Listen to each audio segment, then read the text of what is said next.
Howdy, howdy, howdy. Hey, realtors. Right now, we are in a market where houses linger a little bit longer. And there's actually a lot of realtors out there right now hanging up their for sale signs. They're getting out of the business. So, how do you not just survive, but how do you thrive in this industry right now? Whether you're feeling the squeeze or simply looking to elevate your already successful game, today's episode dives deep into the mindsets and habits that can transform your real estate venture, even in the slowest of seasons. If you've ever thought about walking away or you just want to edge in your strategy, this is one episode that you don't want to miss. So, hello, everybody. My name is Mike Mills, and this is the Texas Real Estate and Finance Podcast. And I have 13 years under my belt as a mortgage loan originator, so I've been in the trenches with you guys. I understand the intricacies of this ever-evolving industry, and every week, I want to bring you fresh perspective from leading professionals in the real estate sphere, from spotlight interviews from top-tier agents to strategies on how to market yourself in this competitive field. And not just that. We connect the dots with professionals from industries that touch every aspect of being a realtor, offering you a 360-degree insight into the forces shaping the real estate industry today. So, why should you tune in every week? Because whether you're a seasoned pro or someone simply fascinated by the real estate market, this podcast is your blueprint to success, ensuring that you stay informed, innovative, and always a step ahead of the competition. Now, before we dive in, just a quick reminder to all my listeners out there, if you're finding value in these episodes, do not forget to hit that subscribe button so you never miss another update. And for the full episode experience, make sure you check out and subscribe to my YouTube page, Mike Mills Mortgage and Finance.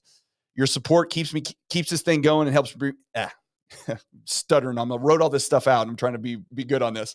Your support keeps me going and keeps me bringing back more enriching content week after week. So let's get started here. So today we're excited to welcome someone whose journey in real estate and the real estate world is nothing short of inspiring. After being a real estate investor for half a decade, my guest took the plunge and became a licensed realtor just over a year ago.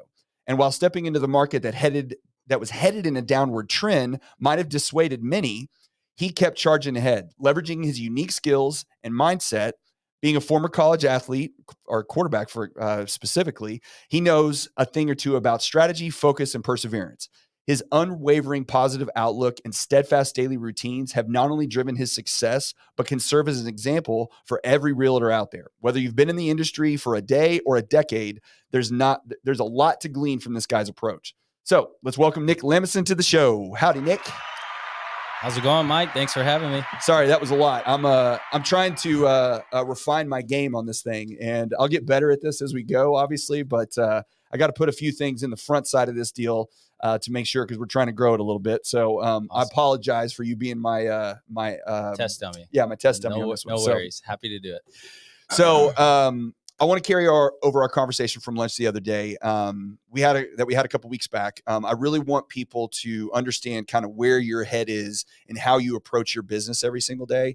And I think, I was inspired by our conversation because I love it when I meet positive people that impact their business and their life in a way that, it doesn't matter good or bad. Yep. They're always in the same place, and look, we all have good days and bad days. So, there's never a time where we're all perfect all the time. Yeah. But I think your approach is something that could really help a lot of people. Yeah. And so that's why I want to bring you on and kind of talk about it a little bit. Now, obviously, you've only been selling for a year, but we'll get into that some too. But you've been in the investor, so you've been in the space a while. Uh-huh. So we're going to talk about that some.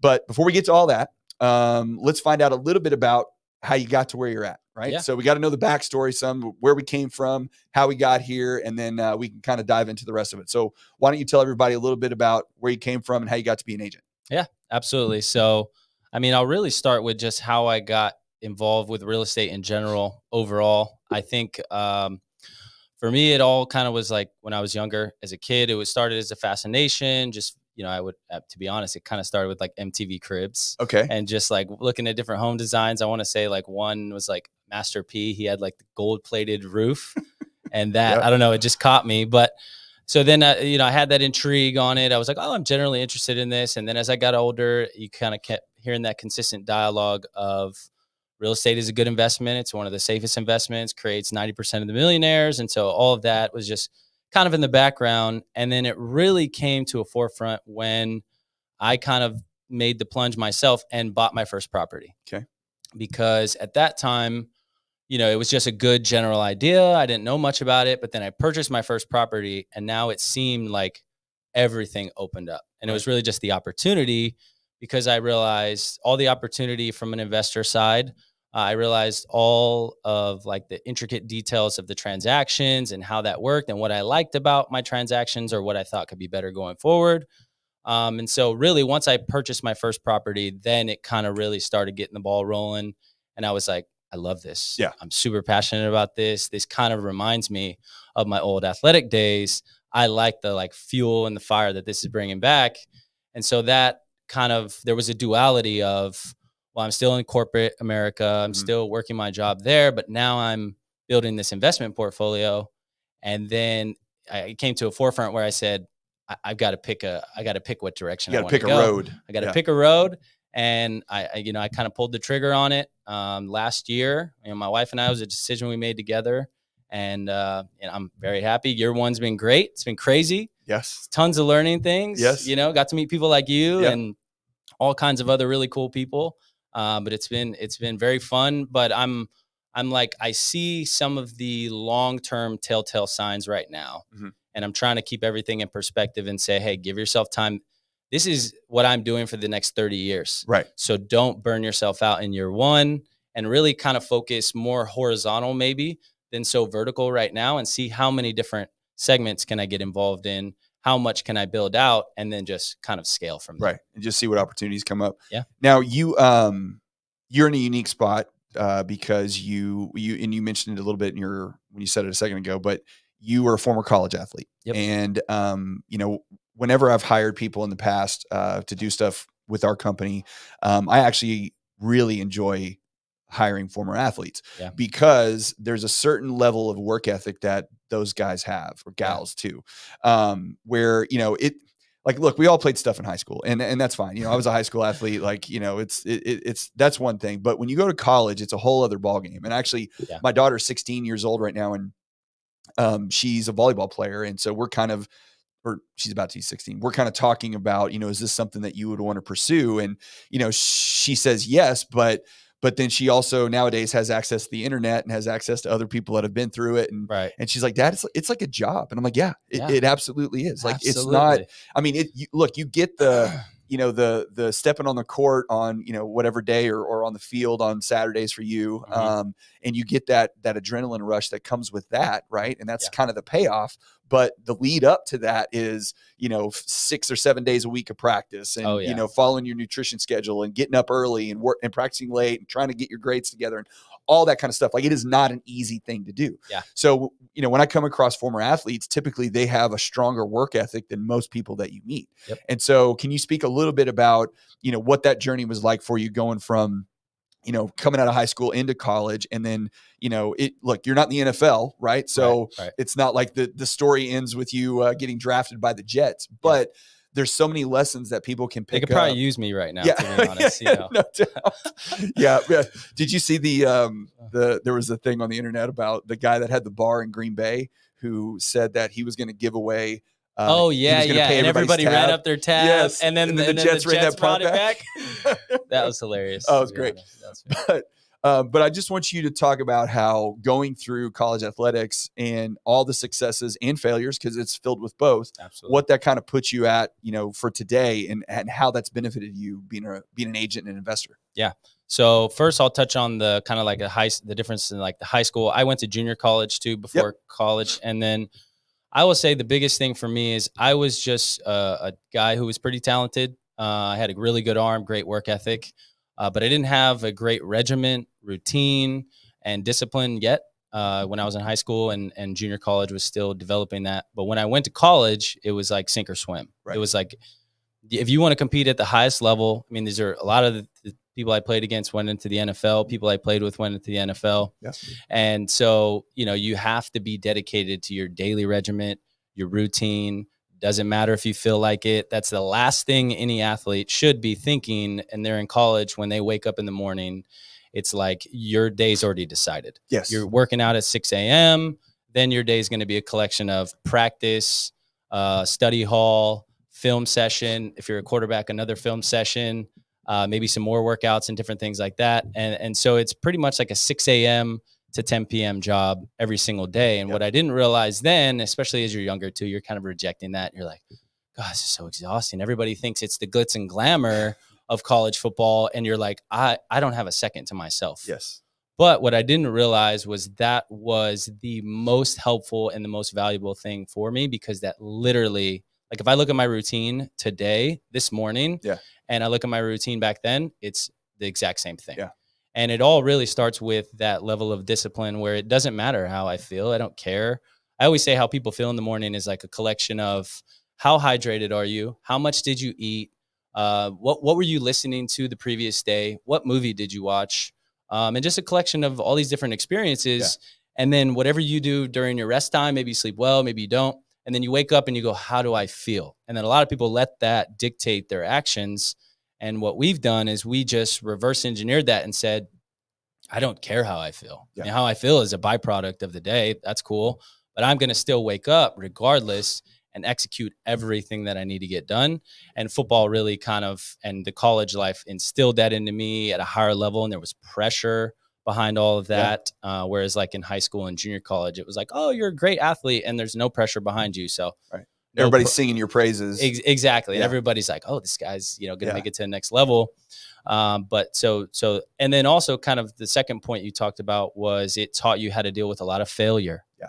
Which helps me tremendously in the sales field now. Where it's like, hey, I'm going to throw an interception on a drive, and I can go pout about it, and I'm probably going to throw another interception, maybe fumble the ball the next time. And you're going to go to the sideline and you're going to put the headphones on, and it's kind of like someone's this. And the coaches. It's what's funny is I wanted to tell you this. They don't yell at you during games. Okay.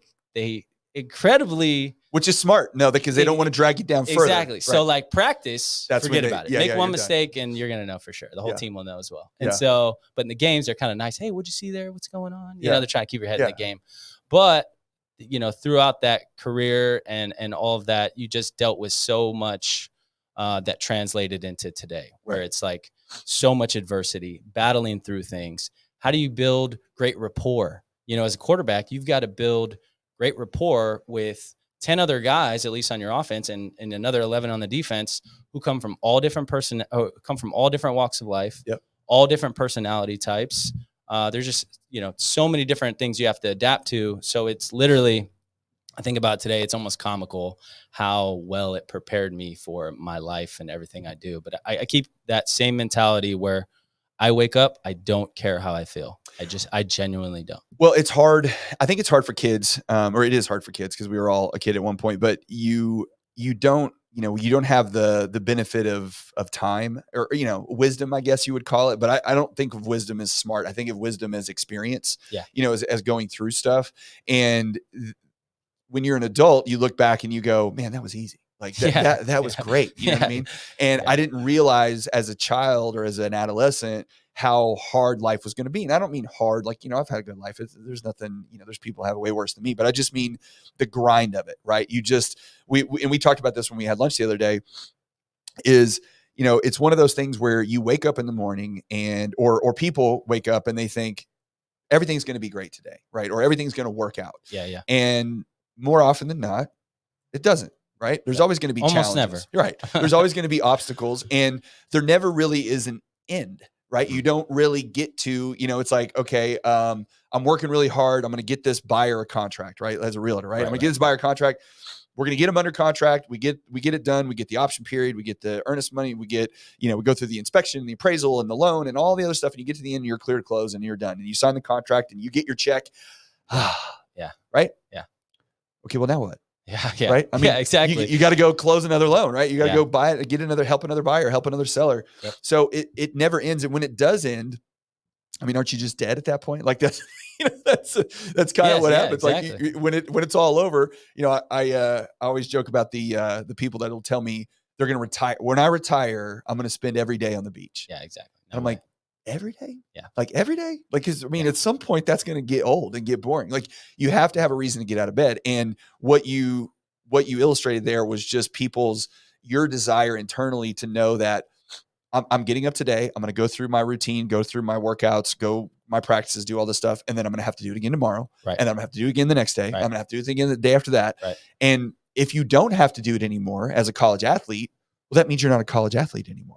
Right. And is that what you Yeah, want? You know what I mean? exactly. That means so it's always, it's the journey, it's not the destination, right? Mm-hmm. So and on that, I want to say on that, and this is something I'm not perfect at either. But I want to say, especially now in this business, being a realtor on the sales side, like all of your joy and like being proud of yourself each day, just you have to remove it as far as you can from your closings and your commission and all of that.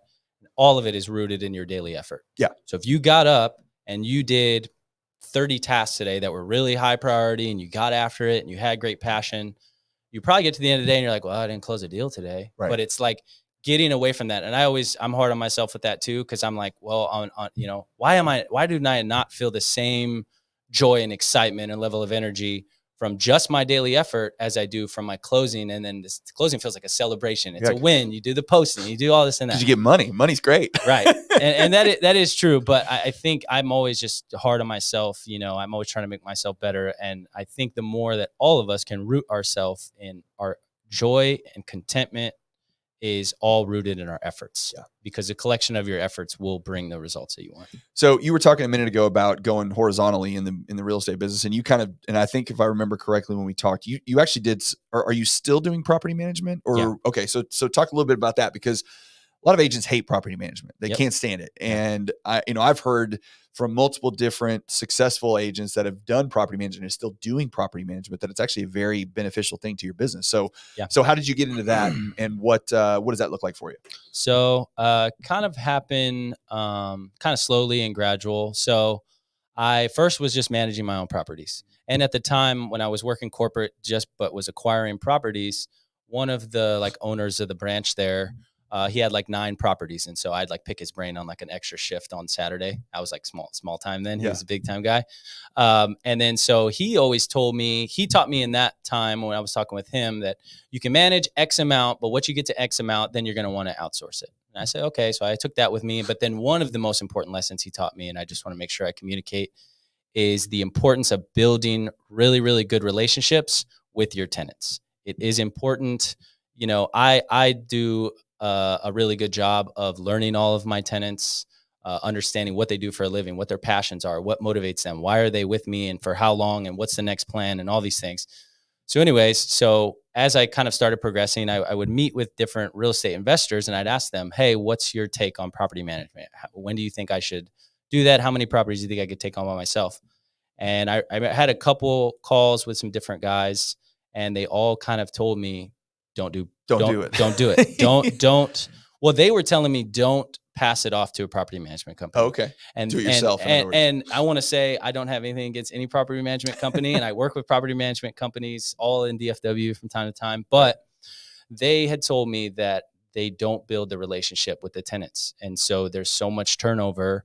And there's just not that kind of you guys are working together feel that you can have. And so what I did was I was like, okay, let me just see how long I can take on all of my own properties.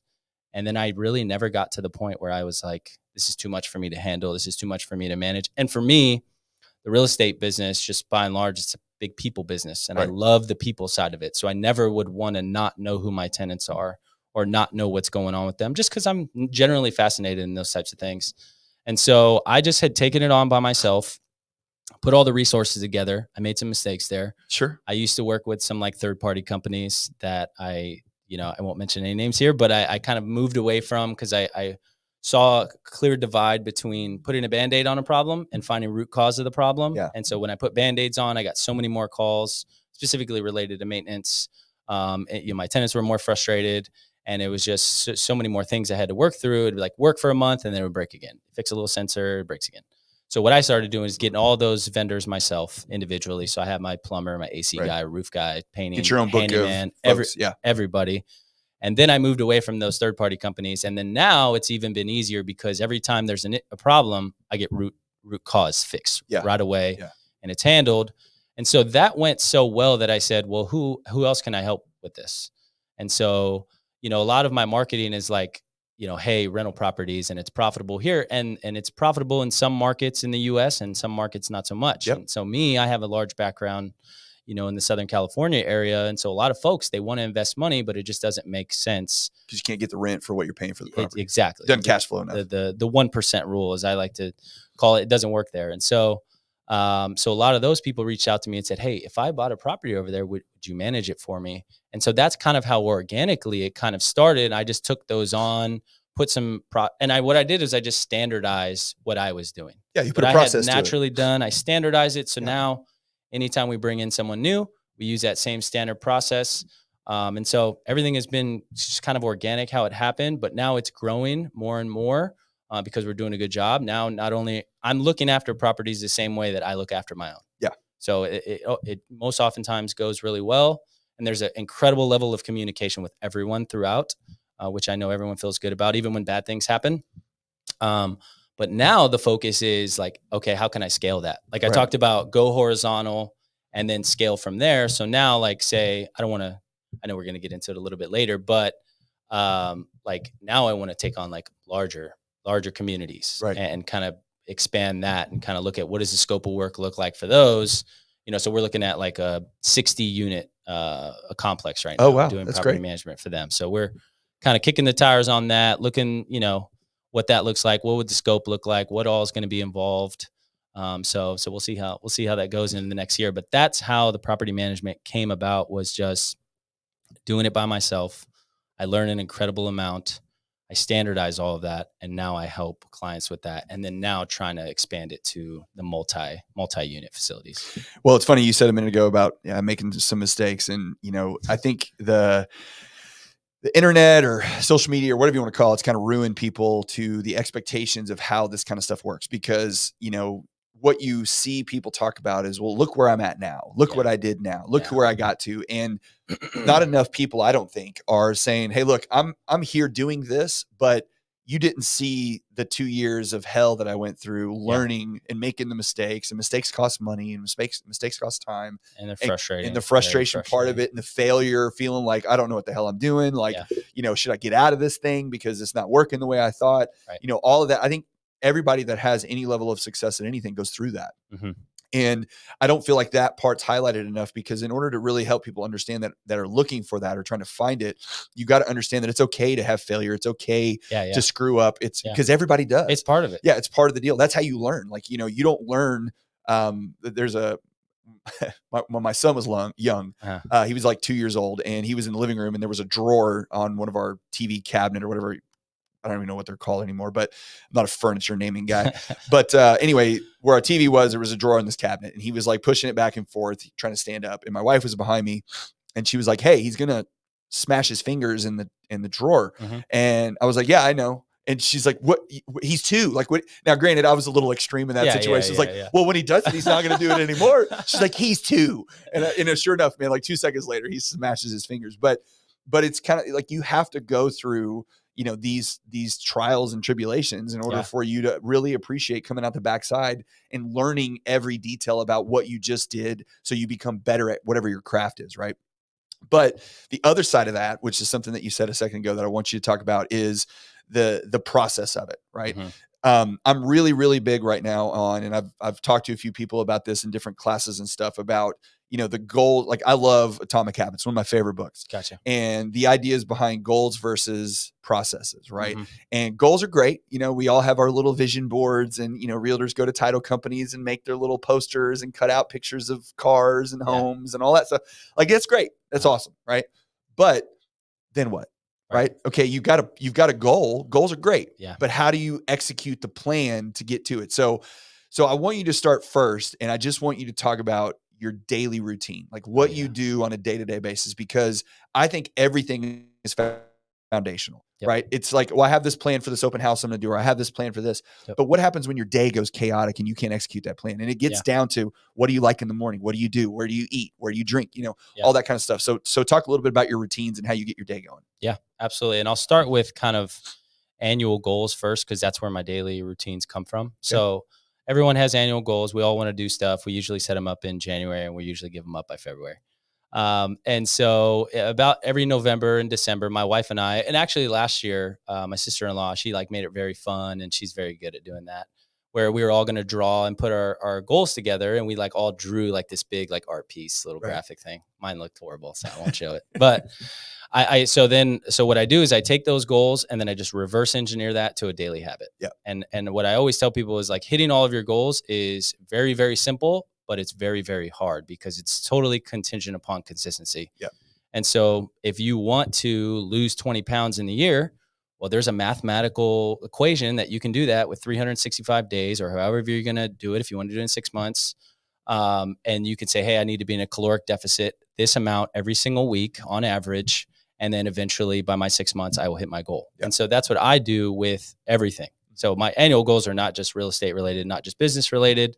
It's every part of my life. Personal, family, relationships, all that. Every single thing. And so that's how we start the year. And then on a day-to-day basis, the earlier the better. Just try to get up as early as you realistically can while feeling well rested, because there's another thing, like I'm not the nicest guy when I haven't slept that well. I don't think sleep is very important. It's super important, especially too, to like consistently hit it hard every single day. So it's like, oh, okay, you slept 4 hours and you can hit it hard one more day, but how does day 6 and 7, how's your performance there? Yeah.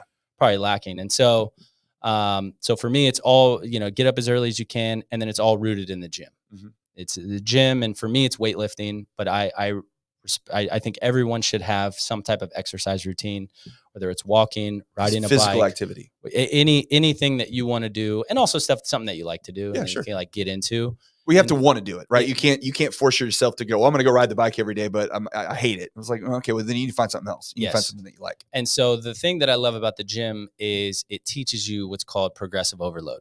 And so that's why people are successful in the gym. That's why your muscles grow, because you progressively overload the stimulus on your muscles. So when I work out and I increase the stimulus by 5 pounds every week, my muscles go, oh my, what is it? What is happening? We have to evolve. We have to expand, and we'll grow. And then I become stronger. I become better. I become healthier. And so I've taken that same ideology and plugged it into your tasks that you complete each day.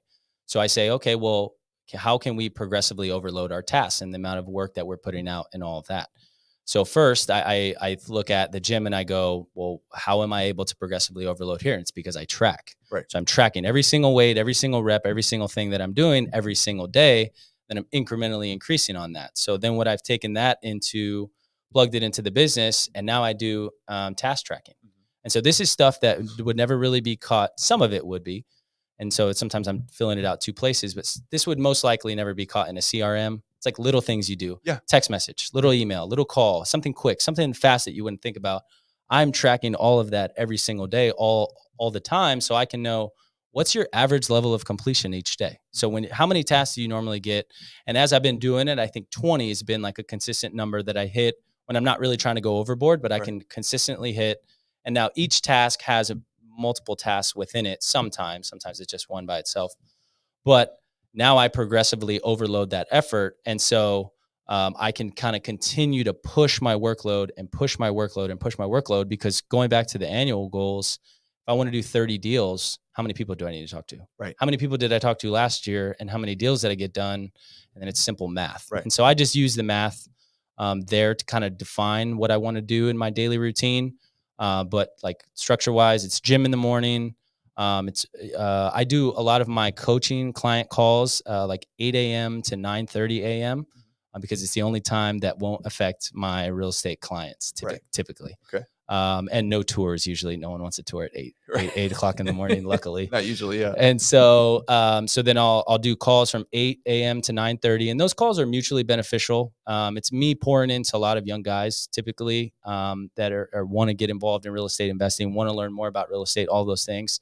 But it also like fulfills one of my passions, which is being a coach, being a mentor, and really just paying back, people that, knowing like, hey, someone helped me along my way. Someone encouraged me. Someone gave me advice. Someone, you gave me advice the other day at lunch, and I took it to heart and I applied it. And so what was that? I don't remember. It was, you told me, you said, hey, show more of the real side of investing, things that you deal with. And so I've been posting things about it a lot. And like, I've gotten so many messages like, hey, thank you for like saying that. Like I was talking to my uncle, and he made me feel discouraged about rental properties. And you showed me even the ugly side of it, and I was okay with handling all of that. So I realized, oh, that's it. Yeah, it's just the unknowns. That's all I'm scared of. Exactly. Yeah. Exactly. And people are terrified of things that they don't know because they don't know, right? I mean, it's just, we deal with that in lending all the time. You know, I joke about condos. You know, everybody's terrified to do condo lending, or not everybody, but lenders look on it in a negative light. It's not that hard. I mean, it's just, there's a few extra hoops you got to jump through, right? You know, a few extra things you got to do. But once you do it a few times, no big deal. Yeah. But there's just this hesitation to do anything new and different because of that fear. And I'm sure, you know, like you said, when you start posting stuff about, hey, this is investing, this is how real estate investing works, here's the ugly side of it, just so you know. But this is about as bad as it gets. This is about as it gets. And then someone goes, oh, well, I mean, okay, I can handle that. You know, they can make that decision for themselves. Yeah, exactly. And so going back to the routine, so it's at 8 to 9:30. I'll do those calls. That gets me fired up. It gets them fired up. And then it's a little morning motivation for you too, right? Exactly. Yeah. And that's something that I've realized in my life, which has been really a fascinating thing, which is I am that person for so many people. But so when I come into a day and I don't have the fire, I don't have my energy, I'm not being my normal self, all of the people that I had then influenced now check me on it. Right. And this used to happen back in the corporate space. They go, well, Nick, I guess we don't want to get better today, huh? And I'd be like, where's getting better today, like, guy? Where'd message receive. I got it. I'll bring that juice. And so that's kind of been a cool byproduct of it all. But yeah, so I'll start with that till about 9:30, then 10 o'clock. You know, we'll start doing prospecting, and every day looks a little bit different. Yep. Because maybe it's a business, or maybe I'm doing a meeting with someone that's something that I'm going to get into a new segment of real estate, or do a different thing. So the days will look a little bit different, but about 10 a.m. to about maybe 6, 7, even 8 o'clock sometimes in the later, like, you know, I have my after work buyer tours. It'll just be a collection of work there. Yeah. And so that's basically how it starts, but it all starts from the foundational element of the gym. And I don't ever miss. My wife never misses. It's just not something that's acceptable because I know how many other areas of life that's going to bleed into. Yeah. So I miss the gym. Then I start missing a meeting. Then I don't want to prospect as much. Then I don't want to do the open house. Then I don't want to do that one weird meeting that I think is going to turn into nothing, and then it becomes something incredible. Right. And so that's a big thing for me. And also something new that I'm doing is have like points and times in your day where you reassess, where you go, okay, how'd the morning start? I was crushing it. 6 a.m. to 12 p.m. You know, there's a guy, Ed Milet, talks a lot about you get 3 days in one day because of our technology that we have nowadays based on the productivity you can do. And so I'll reassess throughout the day and go, how'd we perform in the morning? We were great. We crushed the gym, and somehow we lost our motivation throughout the day. We didn't knock as many tasks out, but so I'll get to noon and then I'm like, all right, well, how are we going to change that up? Because that was always my big thing too. When I was in the corporate space, leading a lot of teams, it would be like, hey, you didn't have a great start of your day. Big whoop. You know, that's going to happen to all of us. But look, we don't have to be great for the entire day now. Let's just be great from noon to 6. Right. Let's be great for 6 hours. And then we can make what would have been an unproductive day or something that you weren't as happy with. Now you feel really good about, and you build some momentum off of that. And so it's just been a collection of that routine, that foundational gym element, reassessing, and then that task tracking actually has been really helpful too, to let me know this is because you what happens is, you know, you come home from work, go, hey, how was your day, honey? Oh, it was good. It was a real productive day. Based on what? Yeah. It was based on what you thought. Yeah. Because you feel good. Right. Yeah. Based on feelings again, not actually reality. Anything. No data. So, exactly. No data. And so doing that, it's just a collection of all of that. And what I always tell people is like, this is the stuff that works for me. And I'm always going to share everything that works for me to hope that, hey, you could take a couple of gems of this and morph it into something customized and how it would fit into your life. Yeah. But I think just a collection of all of that. And then an overarching idea of just get better. Yeah. Just get better. 1%, 1 step, 1 inch. Sometimes, like, say you're not feeling good, like you're under the weather just changed right now. If you guys aren't feeling good, like just do one thing that you didn't do yesterday. Yeah. And you just got 1% better in that area. Maybe you didn't get better in all areas, but you know what I mean? It's just about continuing to keep moving forward. Well, when you talk about the exercise thing and going to the gym, there's a lot of folks out there that, you know, it's like, oh, gym bros, that, you know, everybody's got to go work out and you got to go get buff and all this kind of stuff. And, and I understand that sentiment. I really do. Because, you know, people don't want to hear about how how much you hit the gym and how hard you work out, especially when they're not feeling great about maybe what they're doing. That's the biggest thing that you notice. Yeah. And I've noticed in myself when I'm slacking and I see super motivational guy, he like frustrates me. Shit. In that Yeah. Yeah. I'm Like, just like, God, screw that. Unfollow. Shut it up. Shut it up today. But what I think gets missed from time to time or often is that the physical exertion, okay, whether it's the gym, whether it's riding a bike, whether it's swimming, whether it's walking, whatever it is. I mean, walking, just go walk 2 miles. Okay. Yes. You don't have to run. You don't have to, get crazy, but that is such a benefit to your mind. And it's not just a body benefit. The body benefit's great, right? Yep. You feel great, you lose weight, you have more energy, all that kind of stuff, but your brain gets cleared out. Yes. All that frustration, all that anxiety, all that, fear, all that stuff that exists in your head because life's not going the way you planned it to, or you had a bad day yesterday, or today you've got a big thing that you got to take care of and you're nervous about it and you didn't sleep last night or whatever. But when you go do some level of physical exertion, it just takes all of that and it just pushes it out of your mind. Yeah. And now, granted, the harder you work, the better it is. You know what I mean? But there is a huge payoff for that I don't think people that don't do it, they don't realize it until after. Because we talked about this again too in our last conversation was, when you start that routine and you start working out, and I experienced this in college because we did a lot of workouts in college. And then afterwards, I kind of fell off for a while, had kids, I probably gained 60 pounds or something like that. But once you start getting back into the swing of it, you're working out again and you're feeling good and you're getting that energy and that movement.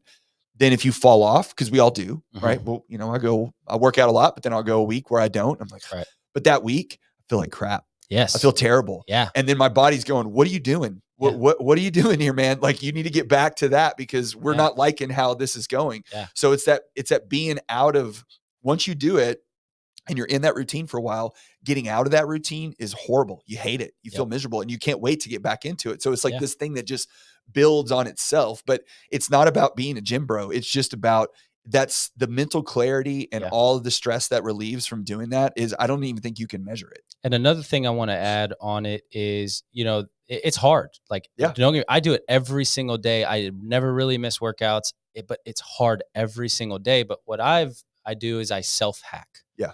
I know what I'm not good at. Right. I know every single thing that I'm not good at. And I retrofit certain technology, different routines, different mindsets with things. So say, for instance, I never miss the gym, but it's not like I have to wake up and go sprint to the gym. All I have to do, Mike, is roll over, open up my Himalayan sea salt, take a swig of my pre-workout.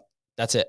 I don't have a choice anymore. Yeah. Because it's like, and I figured this out. I said, well, I'm not going to lay in bed feeling all tingly and having this pre-workout, my heart's beating out of my chest. Yeah. And so for me, it's kind of like self-hacking where it's like, you don't have to be great and have this magnificent level of motivation as you go into the gym. You just got to roll over, take your salt, take your pre-workout, and your body will wake up. You'll be ready to go before I know it. Then I go in it. And also too, like I do another thing where I know that we as humans get bored of everything. We get bored. We get tired of the same things over and over. So like, understand that and listen to your body and see when that stuff is coming on. So say, for instance, in the gym, if I'm not feeling it, it's been consecutive, and it'll be consecutive exercises where I'm just kind of like, what's going on here? I'll go buy some new shoes, or I'll go buy some new shorts, or I'll tell my trainer, hey, can we switch things up? I need a little bit more, whatever the case may be. And I think it's that process of self-hacking, which allows me to stay dedicated to the discipline and the regimen even more, because I don't have to be perfect. Yeah. I'm flawed, and we all are flawed, and I'm going to be lazy by nature. And it's just the nature of who we are. And so self-hacking yourself aligned with a good daily routine that can help you execute all the goals, I think for me has been a winning strategy. So when you've carried that over with the routines of doing what you're doing every day and the small steps, and again, that's one of those things that, people may not really fully understand is it gets to a micro level where it's like, this is the time that I get up. This is the first thing I do. This is what triggers me to do the next thing. This is what triggers me to do the third. And even when you map that out in a day and you write it down, which I do think is a big, big thing. I don't know how you feel about that, but I was like, just write it all out, because not only that helps ingrain it in your mind, you may not ever look at that again. You may not need it or use it or whatever, but that's going to help cement it further into your brain on what these steps are. And guess what? You're not going to get it all done every single day. And more often than not, you're not going to get you're never going to get it all done. Yeah, right. no, There's always going to be things that you fall short of, but that's okay. That's part of the thing. Part of the journey is I want to aim at the top of the mountain. I may only get halfway up the mountain, right? But as long as I continue to aim at that, then that's where I'm going to try to get to. And next day I'll get up 60%. Next day I'll get up 70% or whatever. And so what about that whole process do you take over to your real estate business as dealing with your clients? And like, have you created processes for yourself that when you meet a new buyer, or when you meet a new seller, like these are the steps that you go through with them to make sure that A, you don't forget any steps, because that's a big piece of it. Right. And then B, also make sure that everything gets followed through and you go through the same process with everybody. Yeah, I do. I mean, it's not as something as organized as, say, like what I did with standard processes, like in the property management stuff. It's a little bit more loose, and I'm able to adapt. But everybody's different, right? Yeah. And also for me, it's like just the way that I think. I kind of had to do it that way. I'm just like so quickly thinking about different things and adapting and adjusting to different priorities. Like I could literally be on one meeting, and then in the next hour on a completely different meeting, and the next one a completely different one. But I think for me, just from a real estate standpoint, how I've taken those things is you just have to be so consistent with the tracking. So how, like going in your CRM, like what's the need of that client, making sure you're tracking all of that. Okay. Have you followed up with that individual again? And then have you, when you start to see that normal process, everybody's worked with a buyer who was gung ho in the beginning, and then all of a sudden they stop texting back so frequently, and then the calls. What do you do at that point in time? Right. So I think it's more like I'm figuring out the general plan, the like, what are the like triggers in the relationship with the client, then based on what I need to do there. Right. And it's more identifying that and knowing, okay, I know where these 3 or 4 or 5 clients are. I know where these 2 or 3 over here. I know where these 15 are over here. And then based on those buckets of where they're at, I know what I need to do. And to your point, you want to get it all done every single day. But, it's like sometimes if I've got like 2, 3 closings in a day, and I hit the gym, and then I've got a couple meetings in the beginning, like, hey, prospecting might have to take the back seat on that, that's probably usually the first one. And don't do that. Don't take a back seat to prospecting, because it'll bite you. But, you just try to be as best you can, every day and always get better. Yeah. But I think for me, it's understanding the deal flow and where they are, and understanding where they are too. I think that's a big thing, is putting yourself in their shoes and understand kind of what's their need and who they need you to be right now. Yep. Like right now, I don't need you to be my real estate agent. I need you to be my friend, right? Or I need you to be my counselor, or I need you to be whatever. And so I think for me, it's just finding out where the client is in the process. And then now I know, all right, this is who I need to be for them. Gotcha. Now, recently you've been doing a lot of social media. Mm-hmm. Okay. And I say recently, I think you've been doing it since the jump, but, I hate to say your generation, cause I'm a little older than you, but, it's a big player in getting yourself out there to potential clients, potential customers is being seen on social media. I mean, however you feel about it, like it or don't, it's necessary in a lot of ways, right? It can be done. You don't need to have it. There's other ways to do it, but it's still a pretty necessary process. So what has your experience been like with that? Just starting from when you got into real estate and what you thought you would do on social media versus what you're doing now. And, cause I mean, there's a lot of different things. Like today I saw you were doing some ice plunges, which I still, like I told you the other day, this morning, cause I rode my bike for an hour. Cause I told you my allergies were bothering me. We talked about this when we came on. I was like, I had to clear my head out. Right. And then right after it, I turned my shower on just as cold as it would go, and just jump. And I never do that. Just get right in. I'm like, cause I want to start doing the cold plunge things, but I'm such a little, that I'm just like such a wuss. And I'm like, I can't, it's too cold. It sucks. There's nothing nice about it. It's horrible. I hate it every single time I do it. Yeah. But so what is the social media journey been like for you? What were your expectations, and what has it actually been like? Are you feeling traction? Is it a long-term game, short-term game? Like, how's that all work out for you? Yeah, it's definitely a long-term game. It's definitely not what I thought I was going to do, the direction I was going to go with it. So I thought, okay, I'm going to post houses. I'm going to be that realtor who posts those really beautiful homes. Cause like my wife, my sister-in-law, they would always be like, hey, you should like do your marketing like this. And they would send me stuff on Instagram. And then, so I started with stuff like that, but your social media will show you what and your followers will show you what they want to see. Sure. And the market will show you what they want you to do. Well, what you want to do. I mean, do you like looking at beautiful homes on? Yeah, I mean, it's cool. But to be honest, what I quickly realized is like, people don't want that from me. Yeah, they want to see it every now and then. But people want to get more of this, like, what's my firsthand experience on things? What's my motivational stuff? Like, how am I approaching each day? I try to use my story as like, hey, like, here's the effort that I'm putting in. Like, I'm not talking about it. I try to not speak about theory. I try to say, hey, this is what I'm doing. And so the social media, it kind of took on its own thing. Now it's become where I'm just using it to build my brand. Yeah. And I want everyone to know who Nick Lamaison is, that I'm a real estate entrepreneur, that I have a multifaceted, way of assisting people. And it's all coming from that approach of helping. Right. In my real estate coaching, I'm helping those guys and gals. In in deals, I'm helping from a transactional and negotiation standpoint. I'm passionate about that. I want to win, just like we wanted to win on the football field. And then in the property management side, I want to make sure that your investment, I want to help you to make sure your investment is intact and you feel comfortable and there's great communication and all these things. And so now it went quickly from, hey, I'm going to be the realtor who posts tours, and that's going to, help me progress. And now, luckily, people want to see me and they want to see what I'm about and who I am as a person, and what my motivation system is and what wins I have and what losses I share. And so that's been the evolution for me. And, there was a fortunate page that reached out to me, School of Hard Knocks.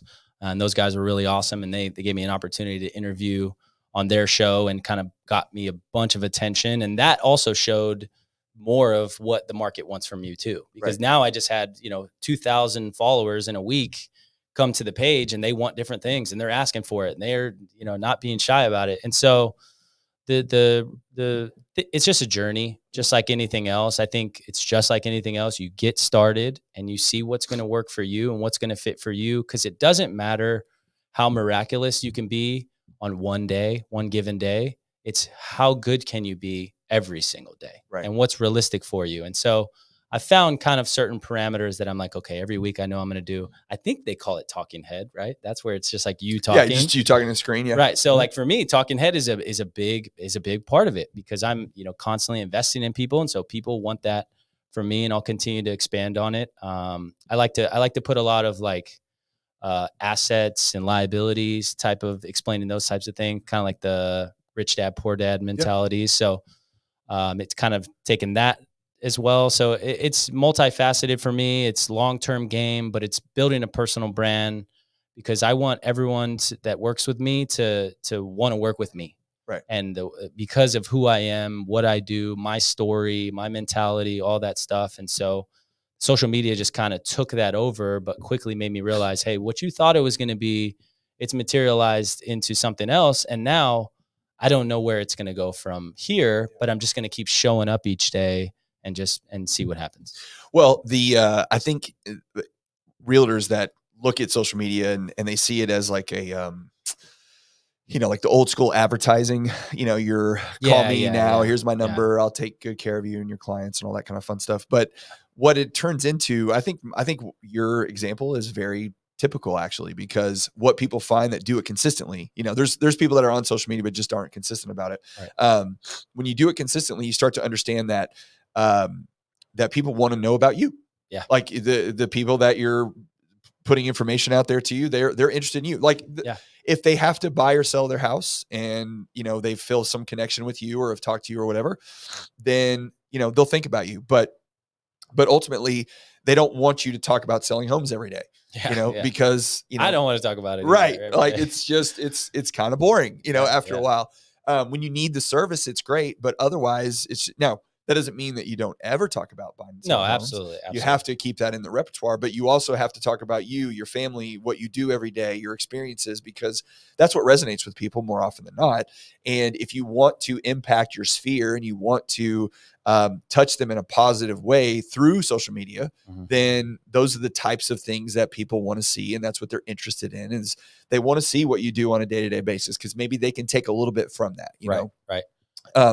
When I'm on there myself, when I'm looking through things, I get more I get more into, I'm looking at news. So that's a big thing. I go and check the people that I follow for information, but anybody that's not informationally based, I am trying to figure out, okay, how do they organize their life? What do they do on a day-to-day basis? How is it that this has been successful? What worked and what hasn't worked? I want to know their story. I want to know everything that's occurred, because that's going to help me take a little bit from that and go, okay, I can apply that to what I do, because this person makes sense to me. And I like, I can connect with them on the same, we're kind of the same, even though I may not know them, but we're on the same wavelength about how we think about stuff. And so I can take a little bit from that. I mean, honestly, that's how I found you, because the feed tells you the stuff that you're interested in. Yeah. So obviously I follow realtors.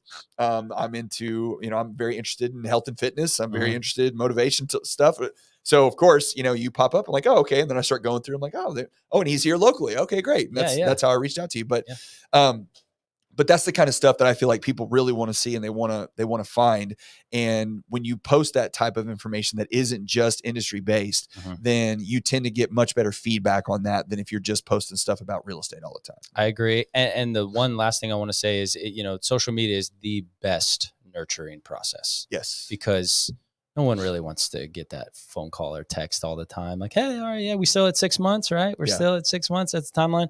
Just kind of, can seem disingenuous at times. Whereas it's like, oh, hey, saw your post. And also FYI, it's not 6 months anymore. It's actually 3 months. And it all stemmed from me showing my breakfast from that day. So it's really helpful as a You're just back in their head again. Oh yeah, I forgot. I was trying to, I tell agents all the time when they'll send me a client, say, hey, I just talked to so-and-so.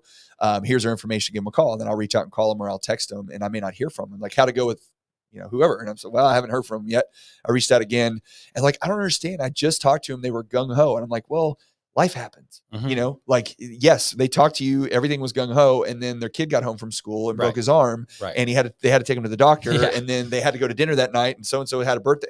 And so then it's a week later, like, oh crap, I was thinking about buying a house. Like, I just totally forgot. But then, unfortunately, good or bad, we all live on our phone. So we're all swiping through stuff all the time. Absolutely. So if they see you and they go, oh yeah, I totally forgot. I talked to Nick the other day. I forgot to call him back. Yes. It's perfect. So it's not just selling things. It's just being top of mind. And that's what you're trying to do in any profession, not just real estate and mortgages. It's with anything. And I will genuinely have clients that are like one day commenting and going, wow, that was really cool. Or wow, what a beautiful, like when we went on vacation recently. Oh, wow, this is so beautiful. And then literally the next week it's like, hey, Wednesday, can you do a call at 12? Yeah, let's go. Yeah. So do you have any things that you're specifically doing right now to find new clients that you would tell people, hey, I'm having some success with this, or, I'm not, like, is there anything that you're working on right now that you have had success with getting new business, not just the sphere? I think that this is a little bit nuanced to me, so I don't know how this would work for everyone, but my real estate coaching side of the business has been ridiculously successful. As far as a lead gen, I don't even look at it as a lead generation, because it's all passion driven. For me, it's like, I'm literally investing in these people for free. I do free calls, all 8 a.m. to 9:30 every day. And, but almost every single one of those calls has turned into a client, right? Whether it's a client that is local here in DFW that I can help, which I'm excited about, because then I don't have to do this other process where if it's someone from another state, I have resources where I'm connected to realtors all over the whole U.S. Okay. And so if I talk to a guy who needs someone in St. Louis, Missouri, Pennsylvania, Utah, and Aurora, Colorado, like just everywhere, random places. Yeah. And so what I do then is I say, okay, we're talking through this process. I'm teaching you everything about real estate. I'm teaching you some really helpful strategies as a new beginning investor. And so I don't want to just throw you out to the wolves at that point. And so if you're in DFW, I got you. Right. My team will help you. But if you're not, I'm still going to be involved in the process. And what I'll do there is I'll reach out, get a reputable realtor, and then I will vet them myself, because I would never want to teach someone some intricate knowledge on investing and how to get going and then pass them off to agent who doesn't really know what's going on, because the range of knowledge is massive from agent to agent. And so yes, it is. Yes. Let's take a second for that. Yeah. No, I'm just kidding. And so then I will, find that agent. I will vet them. I'll make sure they know everything about inspection reports, everything about quality of homes, everything about negotiating, everything about what's the right property for this person on the first property if they want to scale to more. And so I'll do all of those calls, and the clients really appreciate that footwork. And so then I'll get them set up. And then basically what we'll do is we'll do a Zoom call, and it will switch to an intro level. So it's like, hey, me and you have built great rapport. And then I've went and found an incredible resource who's going to kind of mimic and be my presence in that environment. And then we're going to do an intro call. And then also I tell them, I say, hey, keep me involved all along the way. Right. You'd rather two realtor brains on it than just one. So it's not like I'm watching what the other person is doing, but it's like, hey, don't be afraid to say, hey, this is what our strategy is, or this is what we're going with. What do you think about it? And, they just got that level of support. Just additional resource. And I didn't do it for that reason. Right. And then, but it's like almost 100%, every single one of them, has turned into that. So that's been a very unique lead gen, strategy that's helped me. So we're almost out of time here. We're at 55 minutes. Things have gone by quick, but I do want to get what are your goals for 2024? Like, what are you trying to new things that you're trying to get into? Yeah. What are do you have any new processes or systems you're trying to implement that you're tinkering with right now? Like, where do you think these things are? Where are you trying to head next year? So I'm going to give you some detailed stuff, but first I'm going to say, I just want to be better. I just want to get better. I just want to do more. I just want to kind of keep pushing things forward, because the more I push, the more it gives back. Sure. And I just start to see more opportunities and results. Like even this podcast today, this was all just from putting myself out there. And so I want to make sure that we've made really good amount of progress in year one, more than I thought we would have. And it's been fun and fascinating and especially crazy. In a tough market. Exactly. And so, but now I'm like, well, sweet, year one. And now and then I know myself, well, sweet. That's how we did year one. Okay. Let's double that year two. Yeah. So, I think like from a detailed standpoint, I kind of want to push up and do, double the deals, for next year that I did this year. I want to expand the property management into some of those more multi-unit kind of start to expand that business further, put some more resources together on my own team, hire some more staff to help me with that. Luckily, I've got a lot of that staff within my family. So that will be really helpful to me, and I use them all the time. And then let's see, I kind of had some, I want to take on more coaching clients. I want to build out a more robust kind of infrastructure with resources, to help expand to more people. So a lot of people will come to me and say, hey, do you have any courses I can buy? And I'm like, no, but I got 30 minutes on Calendly if you want to schedule that with me. So it's like also listening to what people are asking for and then responding with those things. So I want to build out that coaching, segment further. I want to perform better, because I don't ever want to talk about anything without the performance backing it up, all the results backing it up. I want to acquire a couple more properties myself personally. I just want to continue to keep going on acquisition, really, because that's my wife and I's big thing. It's just acquire. We don't over leverage ourselves, but it's acquiring, because we know that everything is contingent upon time. And the longer we can hold real estate over the long haul, the more lucrative and just better it's going to be for us. Especially because of the scarcity that it's sitting at right now. I mean, it's just right. And who knows what the legislation is going to be like on how many homes you can have later on, or whatever the case may be. So we just want to try to, because I think even though I'm still promoting it so much, I think rental properties and real estate is become widely popular. Oh, sure. So most people know that it's a good thing to be involved in, a good thing to do. People know it now. They just run into the means and the ability to be able to do it. That's where they struggle these days. Yeah. And then one big thing, we'll see what materializes. I'm trying to talk to him about interest rates and what the news is saying versus what I'm actually seeing on deals. And I sent him something this morning, but I've got a builder who wants me to help him in Q1 2024. Help him sell a 40 home community over in DeSoto. So we'll see how that materializes. And for me, that would be just fun to take on. Yeah. I'd get every single outlet I could involved in that and kind of push that stuff forward. So a lot of really exciting things, more of the same. I'm glad that we did the horizontal expansion this year. and I think that can be helpful for a lot of people too. Like, say if you're struggling right now, or you're like, gosh, this one area isn't working, but you've like kind of already kind of built another thing, like go spend a little more time in that. See if you can develop that while you're maybe in a low season in this area. So just expanding, growing. And then I always stay open to new business opportunities and ideas. But I think just scaling up a lot of what we created this year will be the goal for 2024. Yeah, it's and you're going to do it all at once, right? That's the key takeaway from all this stuff is it all the goals are great and everything that you're trying to get to is great, but it all starts with what are you doing tomorrow morning?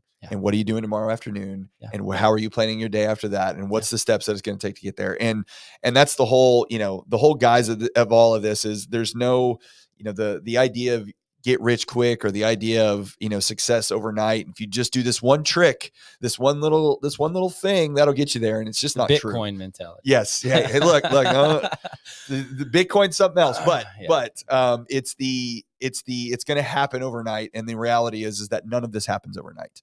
It's one step at a time. Like you said, it's getting a little 1% better every single day and trying to add to it and keep building on it, because that compounding of habits and that compounding of small successes and small failures, but learning from those failures is what ultimately in 5 to 10 to 15 years puts you where you want to be. And it's not going to happen overnight. You can't get frustrated by it. And oh, by the way, when you get there, there'll be another hill you want to climb. You know what I mean? It never ends. So tomorrow keeps rolling. So, I really appreciate you coming and chatting with me for a little while and kind of going through all this. I always love, especially as we get to the end of the year and start moving into next year, you got to get your head in the right spot. And so, I really appreciate you coming in and doing that with us. Anything you want to leave anybody with before we go, or leave everybody with before we go? Any, like, how to contact you, socials, coaching, any of that stuff? Yeah. So if you mainly it's LinkedIn and Instagram. Just Nick Lamaison, NICKLAA. He's got it here for sure. LinkedIn or Instagram, and reach out to me whether you need some help with something. You just want to, throw an idea off of me, get my advice on something, get me involved in something. Just don't be afraid to reach out. I'm open to everyone, whether we're working on a deal together or I'm completely investing in you and plugging in a tremendous amount of motivation or anything that's helping me into you. I'm all for it. So you guys reach out for anything you need. All right, Nick, I appreciate it, buddy. We will be back next week, next Tuesday. This episode will be published on Tuesday on Spotify and Apple. So check it out then, and we'll see everybody next week. Awesome. Thanks, guys. Thank you, Mike. Yes, sir.